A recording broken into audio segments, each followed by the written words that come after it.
The lake stretched out beyond the dining room windows, its surface catching the last golden light of evening. I'd watched thousands of sunsets from this room. My mother and I used to sit in these exact chairs, planting her garden or discussing my college applications or simply existing together in comfortable silence. That was before the cancer, before the 18-month battle that hollowed her out but never broke her spirit. Before Dad met Victoria at a grief support group exactly 4 months after Mom's funeral. Natalie, are you even listening? Dad's voice cut through my thoughts. I looked up from my plate. Salmon, roasted vegetables, wild rice. Mom's Friday night recipe. Victoria had insisted the housekeeper prepare it, though she'd never asked Mom for the actual recipe. It tasted wrong. Too much dill, not enough lemon. I'm listening, I said quietly. Victoria sat to Dad's right where Mom used to sit. She was 52, 10 years younger than Dad, with the kind of calculated elegance that came from expensive salons and personal trainers. She'd been a widow too. She told us her late husband had left her comfortable but not secure. They'd married 6 months ago. Small ceremony, immediate. Dad said Mom would have wanted him to be happy. Then you understand what I'm saying.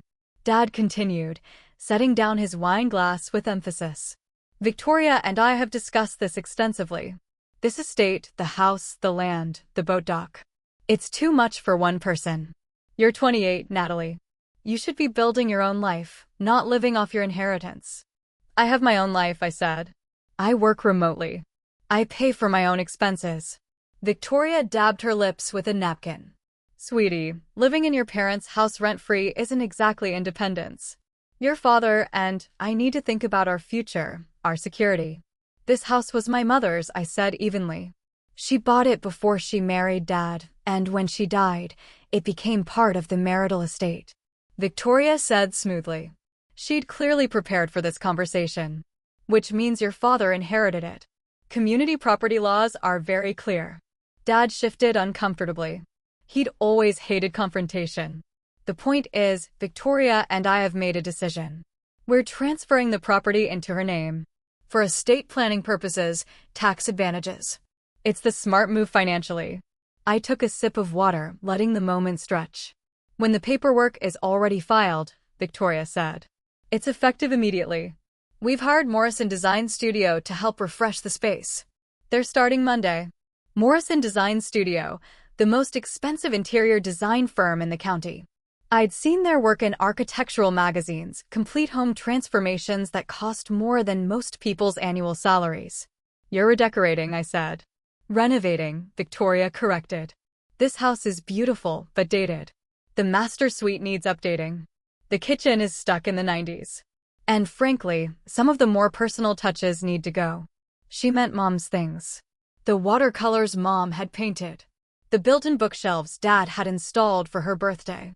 The window seat where she'd read to me as a child. Dad wouldn't meet my eyes. Victoria has excellent taste, and it's not like you're being thrown out, Natalie. You can stay in your room while you look for an apartment. We're being more than fair. More than fair, I echoed. Yes, Victoria said firmly.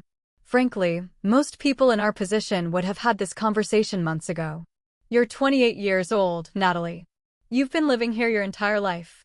It's time to stand on your own feet instead of being a mooch. The word hung in the air. Mooch. I cut another piece of salmon, chewed slowly, swallowed. My phone buzzed in my pocket. I pulled it out, checking the email that had just arrived. The subject line read, Estate Documents Final Confirmation. Natalie, Dad said sharply. We're having a conversation. Put the phone away.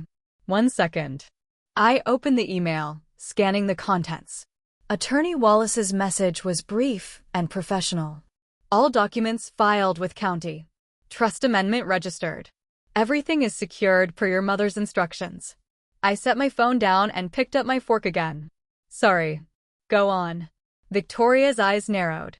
She didn't like being made to wait. As I was saying, the designers are coming Monday. They'll need full access to the house, including your room.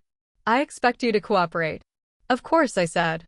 Dad finally looked at me, searching my face for the reaction he expected. Tears, arguments, pleading. I'd given him none of those things in the 6 months since he'd married Victoria. I wouldn't start now. You're taking this very well, he said suspiciously. You've made your decision, I replied. What's the point in arguing? Victoria smiled, satisfied. See, Michael, I told you she'd be reasonable. Natalie understands that this is what's best for everyone. The doorbell rang. Our housekeeper, Mrs. Palmer, appeared in the doorway. Mr. Harrison, there's a Mr. Wallace here to see you. He says it's about estate matters. Dad frowned. I didn't schedule any appointments. I did, I said, standing.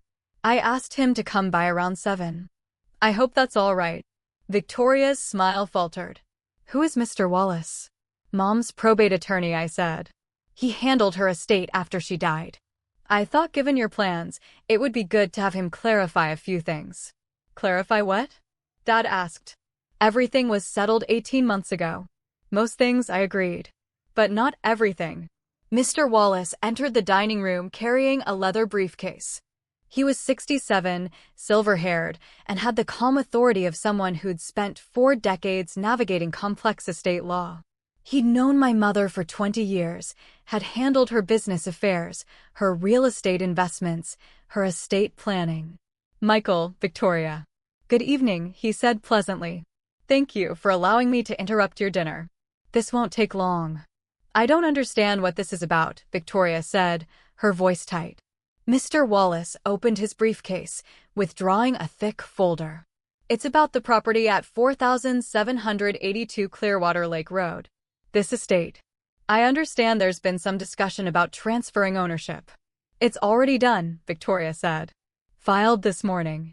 The property is in my name now. I'm afraid that's not possible, Mr. Wallace said gently. Dad stood up. What are you talking about? We filed all the paperwork. Our attorney assured us everything was in order. Your attorney worked with incomplete information, Mr. Wallace explained. The property at this address isn't part of Michael's estate to transfer. It never was. Victoria's face was going pale. That's ridiculous. Community property laws clearly state. Mr. Wallace agreed. However, those laws don't apply when property is held in an irrevocable trust established prior to marriage. The room went silent except for the antique clock on the mantel, ticking away seconds. What trust? Dad whispered. Mr. Wallace laid documents on the table. Eleanor Harrison, Natalie's mother, established the Clearwater Lake Trust on March 15, 2008. At that time, she transferred sole ownership of this property into the trust. She purchased this estate in 2006 with inheritance money from her parents, 2 years before she married you, Michael. It was always her separate property. Dad sat down heavily. Eleanor never mentioned any trust. She established it on the advice of her financial planner, Mr. Wallace said. At the time, it was simply prudent estate planning. The trust named Natalie as sole beneficiary, with Eleanor retaining life estate, the right to live here and control the property during her lifetime. But Eleanor died, Victoria said. Which means full ownership passed directly to Natalie as the designated beneficiary, Mr. Wallace finished. The trust was irrevocable, meaning Eleanor couldn't change it even if she'd wanted to, which, I should note, she didn't want to. He pulled out another document. This is an amendment to the trust, dated August 2023, 14 months before Eleanor passed away. I knew what it said. I'd read it a dozen times since Mr. Wallace first showed it to me 3 months ago. Shortly after Dad announced his engagement to Victoria, Mr. Wallace read aloud. In the event of my death, I direct the trustee to maintain this property for the sole benefit of my daughter, Natalie Marie Harrison. Under no circumstances shall this property be sold, transferred, mortgaged, or otherwise encumbered without her explicit written consent. I have observed concerning patterns regarding my husband's judgment and wish to ensure my daughter's security regardless of future circumstances. Dad's face crumbled. She didn't trust me. She was protecting her daughter, Mr. Wallace said quietly. Eleanor came to me in August 2023. She was already sick, already suspecting the cancer would return. She told me she was worried about what might happen after she was gone. She wanted to make absolutely certain that Natalie would always have this home. This is insane, Victoria said, standing abruptly. Michael is her husband. He has rights. Not to this property, Mr. Wallace said firmly. The trust is ironclad. I drafted it myself and the amendment was witnessed by 3 attorneys. Every legal requirement was met. The property belongs entirely to Natalie and cannot be transferred without her consent. Victoria turned to me, her carefully maintained composure cracking. You knew about this. You've known all along. Mom told me about the trust when I was 25, I said. She explained why she'd set it up, why it mattered. The amendment, I didn't learn about that until after she died. Mr. Wallace showed me when he read her will. Then why didn't you say something? Dad demanded. Why let us go through all this, the paperwork, the plans? I wanted to see if you'd actually go through with it, I said simply. I wanted to know if you'd really try to take away the one thing Mom left to protect me. The words landed like stones in still water. Victoria grabbed her purse. The designers are coming Monday. We signed a contract. You signed a contract to renovate property you don't own, I said, without the owner's permission. That's trespassing at minimum. Possibly vandalism if they actually start changing things. Mr. Wallace nodded. I'd advise canceling those plans immediately. Any modifications to this property without Natalie's written authorization would expose you to significant legal liability. Victoria looked at Dad. Do something. Call our lawyer. This can't be legal. It's completely legal, Mr. Wallace said. In fact, I took the liberty of filing notice with the county this afternoon.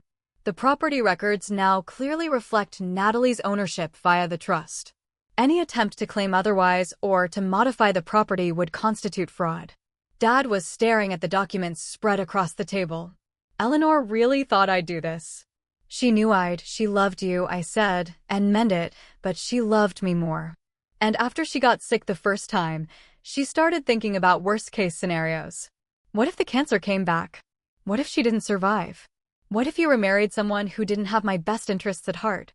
Victoria's laugh was bitter. So, I'm the villain in this scenario. I'm the wicked stepmother trying to steal the princess's castle. You called me a mooch, I said quietly. At dinner 30 minutes ago, you called me a mooch for living in the house my mother bought, in the house she specifically protected for me, in the house that has been legally mine since the day she died. I didn't know. You assumed, I said. You saw a 28-year-old woman living with her father and decided she was a burden, a freeloader, someone taking advantage. Dad finally spoke, his voice rough. What happens now? Mr. Wallace gathered his documents. That's up to Natalie. The property is hers, held in trust. She has complete authority over it. Everyone looked at me. I thought about the last conversation I'd had with Mom, 3 days before she died. We'd sat in her hospital room, machines beeping steadily, her hand thin and cool in mine. Promise me you'll keep the house, she'd whispered. Not because of the money or the investment. Because it's yours, because we chose it together. Because your father proposed to me on that dock, because you took your first steps in the living room.